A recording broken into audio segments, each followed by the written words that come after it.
नमस्कार. संपूर्ण महाराष्ट्रातील लाडक्या बहिणींचा आपल्या मराठी अपडेट गुरु या यूट्यूब चॅनलवर मी ओमकार तुमचं स्वागत करतो. तर मुख्यमंत्र्यांनी हिवाळी अधिवेशन जे नागपूर येथे चालू आहे तर याच्यामध्ये अधिकृत घोषणा केली की संपूर्ण महाराष्ट्रामध्ये लाडक्या बहिणी आहेत यांच्यासाठी कोणतेही निकष वापरले जाणार नाही आहेत. ज्या लाडक्या बहिणींना यापूर्वी हप्ते मिळाले त्यांना देखील हा डिसेंबर महिन्याचा हप्ता दिला जाणार आहे. तर लक्षात घ्या, हे सदरचे हिवाळी अधिवेशन नागपूर येथे जे चालू आहे तर हे सध्या 21 डिसेंबरपर्यंत आहे.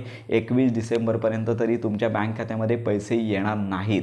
21 डिसेंबरनंतर हे अधिवेशन संपल्यानंतर मुख्यमंत्री याच्या संदर्भात घोषणा करतील आणि हे अधिवेशन संपल्या 21 डिसेंबरनंतर सर्व महाराष्ट्रातील ज्या लाडक्या बहिणी आहेत त्यांच्या बँक खात्यामध्ये हे संपूर्ण जो डिसेंबर महिन्याचा हप्ता आहे तो जमा केला जाणार आहे. तर अशा प्रकारची ही महत्त्वाची माहिती आहे. अधिकृतरित्या मुख्यमंत्र्यांनी या संदर्भात माहिती दिली. तर अशा प्रकारे ही महत्त्वाची माहिती इतरांपर्यंत नक्की शेअर करा. लाडक्या बहिणींसंदर्भात खात्रीशीर अपडेट्स मिळवण्याकरता आपल्या चॅनलच्या कनेक्टमध्ये राहा.